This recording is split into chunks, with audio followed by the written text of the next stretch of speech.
Hello guys, and welcome to Ain't Dead Yet Garage. My name's Ben Walker. I am 28 years old from Middlesbrough in England. It's in the northeast part of England. By trade I'm a machinist. I've been machining since I was 18, so about a decade now. And I've been into cars since probably 2011, 2012, something like that. So about 8 years. This unit I've had now for 2 years, nearly, but I have had units for the past probably 6 years in total. At the minute we offer services such as manual machining, so old school machining, anything from one-off pieces to small batches, lathe work, milling work, minor servicing to installing air ride, installing coilovers, anything like that, basically anything custom car wise. So yeah, this video is basically going to be a rundown of my setup, some of my equipment, my favourite tools, essential tools, stuff like that. So what we'll do is I'll grab the camera, we'll walk around each part of the shop, show you what everything is, what I use it for, and yeah, hopefully you enjoy it.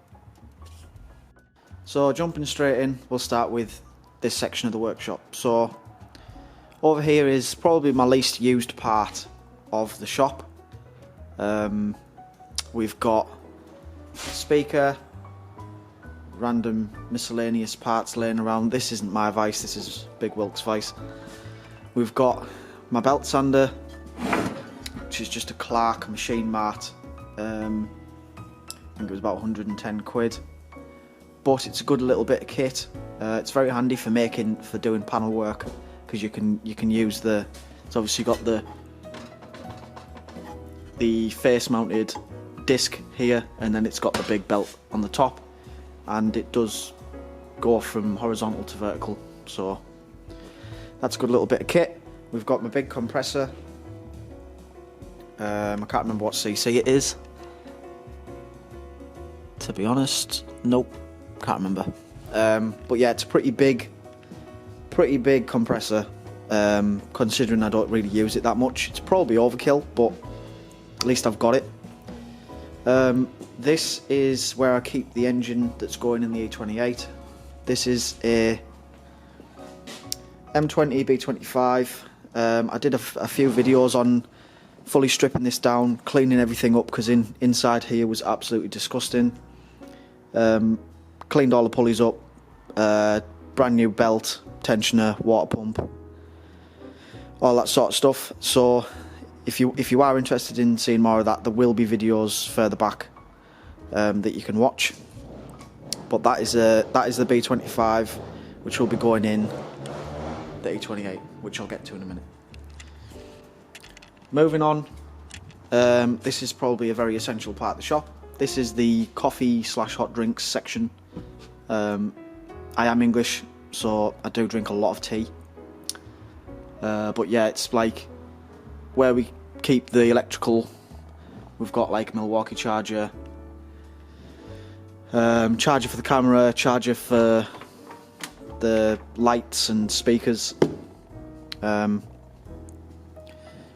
So yeah, that's that bit. We've got, this is my fabrication sort of area. We've got my big record Vise. This I actually got from my dad years ago when I first moved into this unit.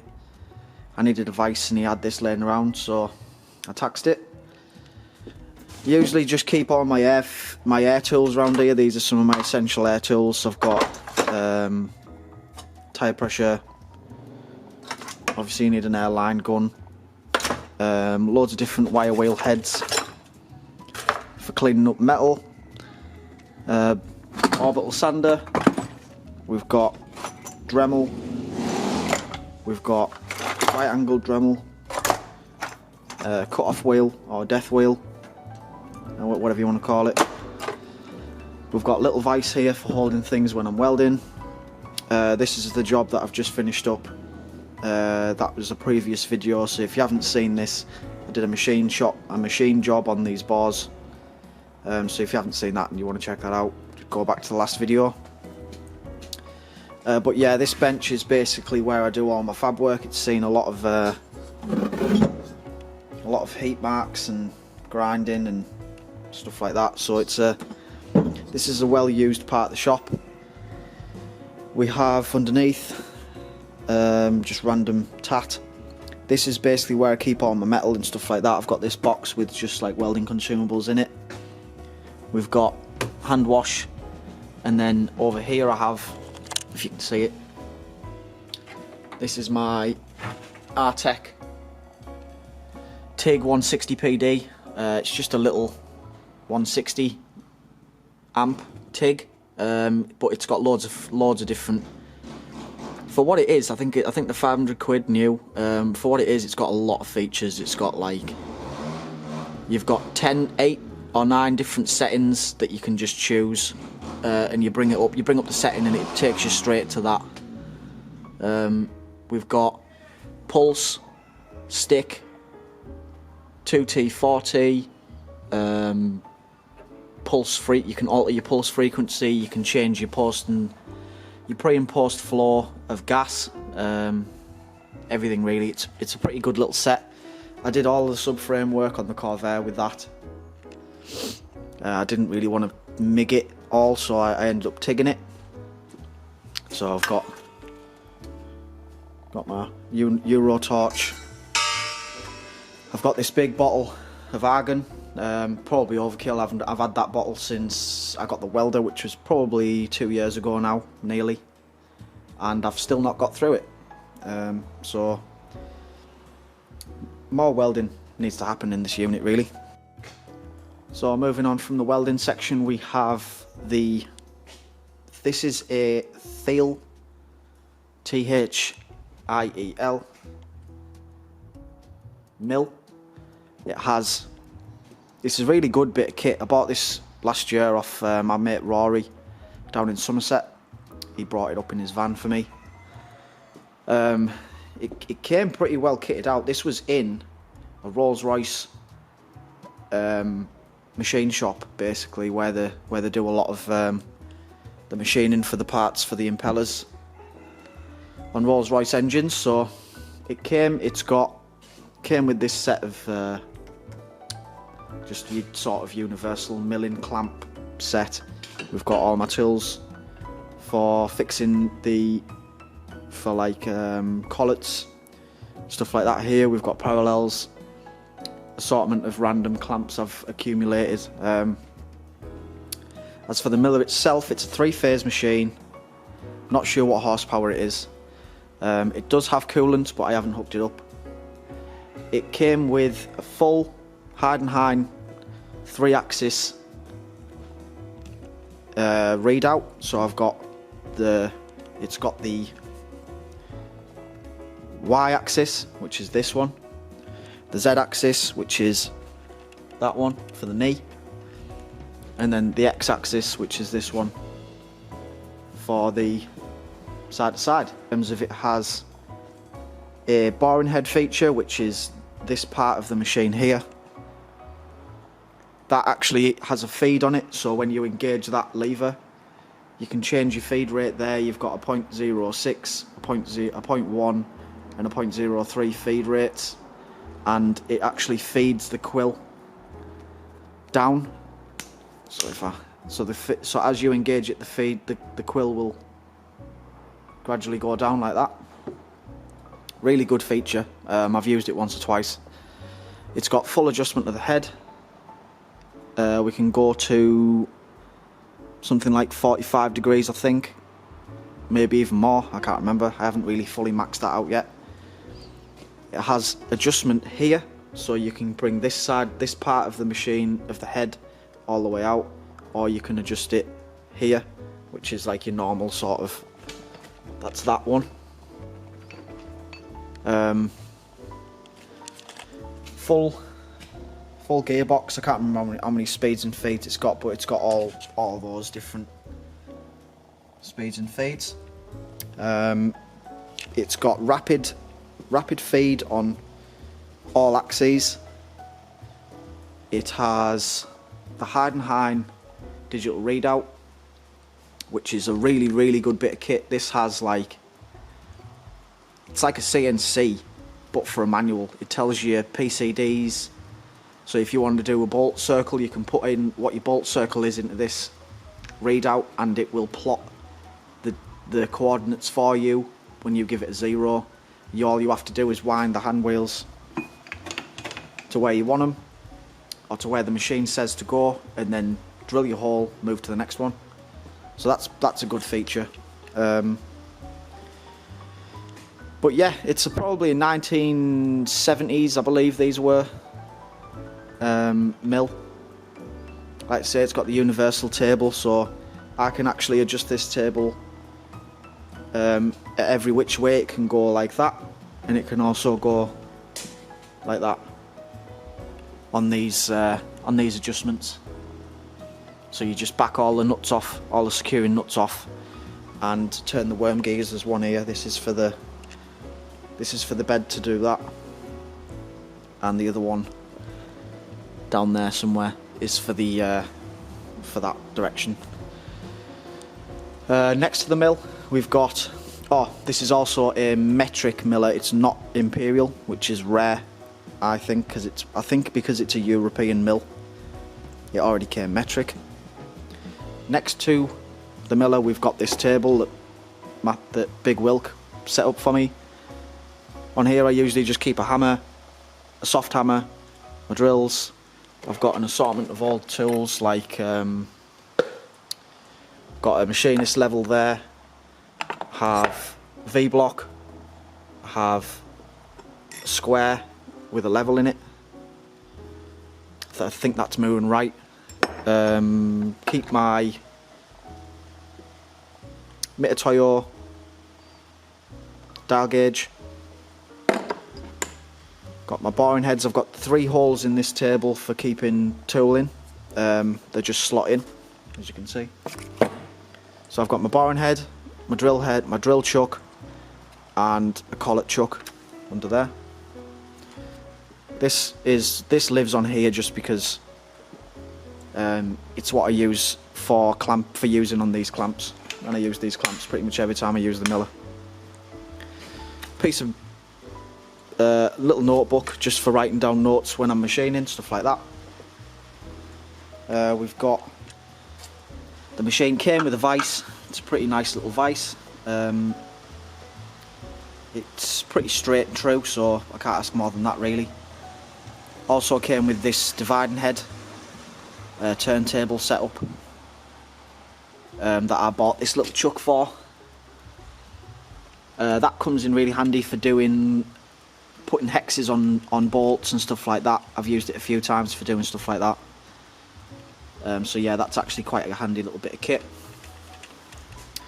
Moving on. Next to the miller, we have my 1962 Chevrolet Corvair. This is on airlift suspension, custom subframes, custom interior, lots of work done to the engine in terms of just maintenance, really, not particularly built engine. But this car, I have a lot of the videos at the beginning of the channel were on this car, restoring the underside, or protecting the underside, should I say. It's a cool car. I do love it. I recently got it on the road this year and actually got out and drove it. So yeah, if you want to see more on this, make sure to go to the videos a lot further back on the channel, and you should find some from when we were building it. But recently I've just been doing the little bits, like tidying bits of the interior up. I've made this panel, if you can see that, it might be a bit dark. Made this panel to put the air ride controller on and stuff like that.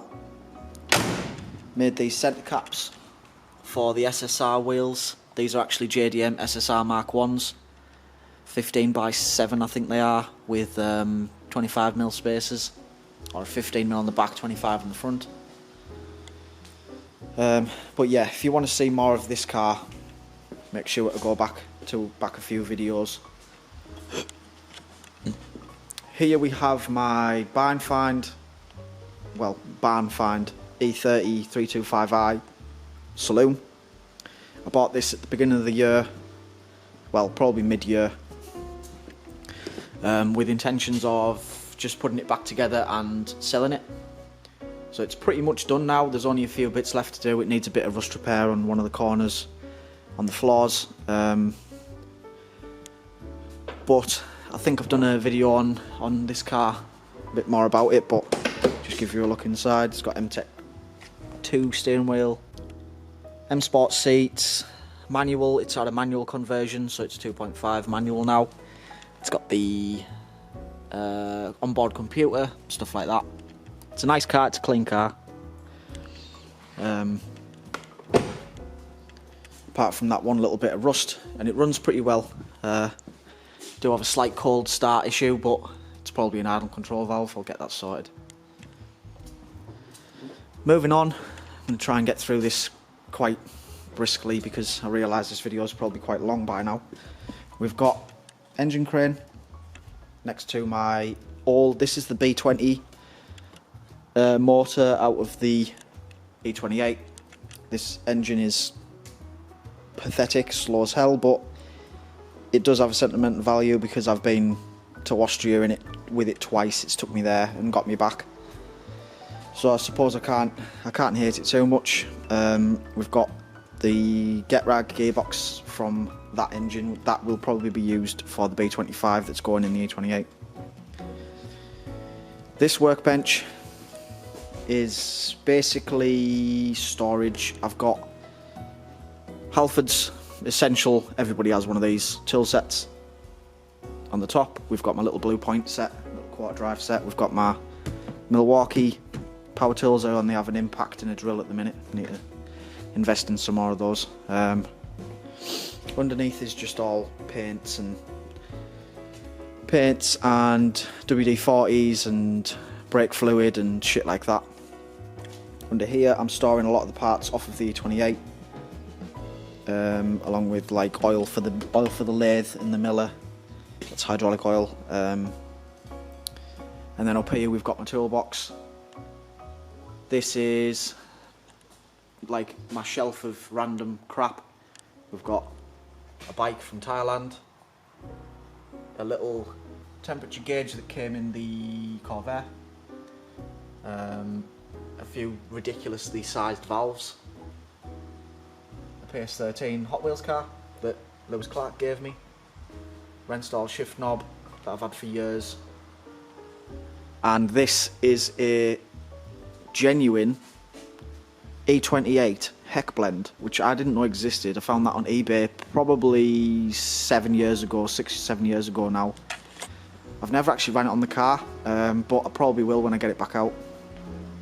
It's a rare piece. But yeah, I've just got like my sockets in there. We've got multimeter, random stuff in the top. We've got machinist drawer. This has got like my outside micrometers, a few taps. I've got this is a vintage Moore and Wright inch micrometer. Yeah, we've got my engineer's pocket guide in there just in case I need it.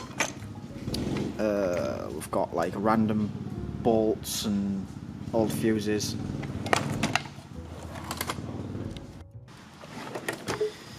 Drawer with all like pry bars, wire wheels, pliers, and then just, it's not the most organised toolbox in the world, to be honest, but I know where stuff is.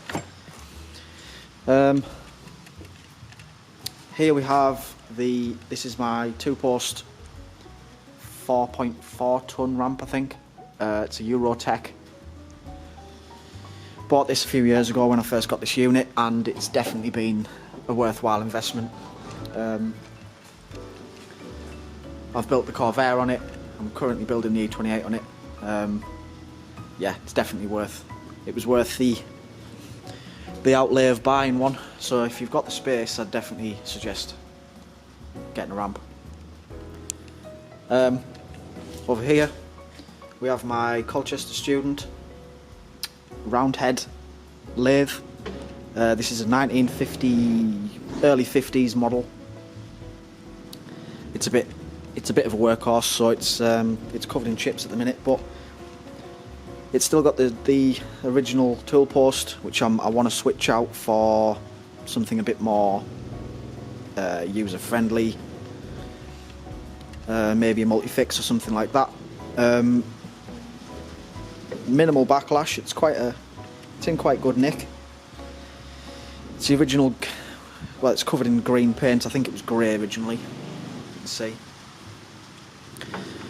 Yeah, it's a good little machine. I do love using it. It's single phase, which is kind of not ideal because it's not got much torque.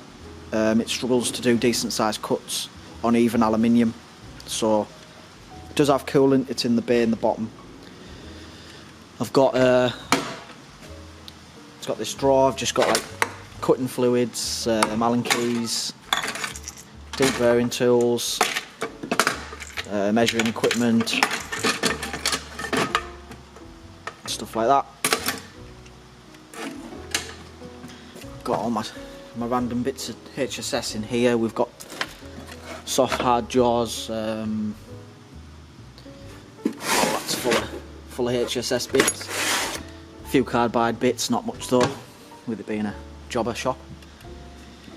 Got just stock, like bar stock, in case anything comes up. That is a B25 engine, overbore 1mm. Maybe do something with that one day. Surface plate, measuring equipment, vernier in there, assortment of drills, all Morse taper for the lathe, another assortment of drills, some stock, some solid square stock for if I need to make anything for the mill. Bench grinder, use this for doing all my drill grinding, HSS grinding, stuff like that. Underneath is just storage for random tap. We've got boxes for, that's the box for my milling head, for my auto feed head. Moving on, we've got chop saw. At the minute I'm using this area to store stuff off of the E28 as well. That box has just got like random bits from underneath the back end. We've got, this is a Smart MIG 160. I'm borrowing it off of Andy Mitchell at the minute. Been using this to weld up the E28's rusty bits. Got my welding helmet there. That's the fuel tank out the E28. Just loads of random wheels. Got this bench that I made, just a table on casters. Made this about probably early in the year, just because I needed like a nice movable welding table. And then yeah, over there we've got Andy's Mark II. I share the unit with Andy. I'll give you a peek, just so you can see it.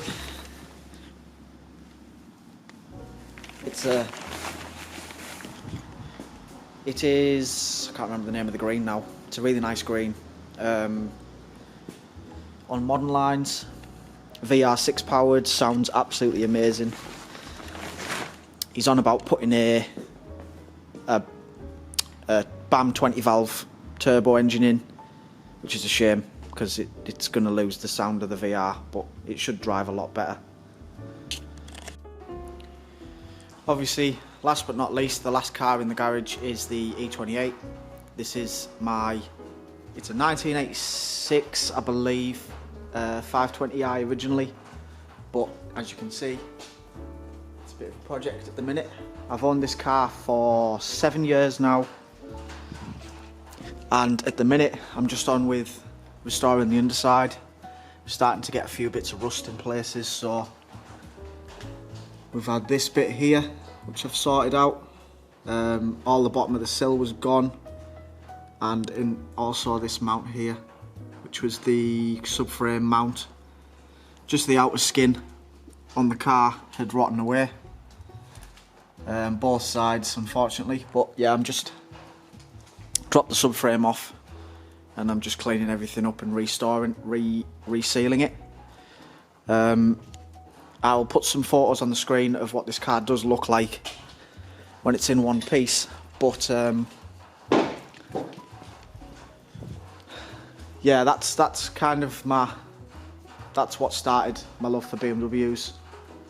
This, and I also had an E30 before this, but I really fell in love with the shark noses because of this car.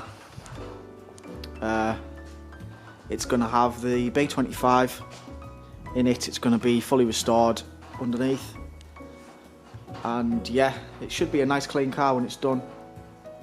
But like I say, it's my baby, so hopefully get this done early spring, or get it somewhere near on the road by early spring, because I already miss driving it. I haven't been driving it for maybe 6 months. But yeah, a lot of work to come. Smooth bay, or smoothish bay, restore the underside, engine in, paint and reassemble. So I think I've covered everything, or as much as I can in this video. I don't want to make this video an hour long, so I've kind of kept everything minimal and gave you the bare essentials of what I have in here. Yeah, if you do have any more questions about certain things, feel free to drop them in the comments. I'll make sure I respond. If you want any work doing, feel free to message us on Instagram, Ain't Dead Yet Garage, same on Facebook. And or if you do have any work that you need doing, feel free to drop me a message and we'll see if we can get it done. But yeah, that's going to do it for this video, guys. Hope you've enjoyed it. Thank you, and I'll see you in the next one.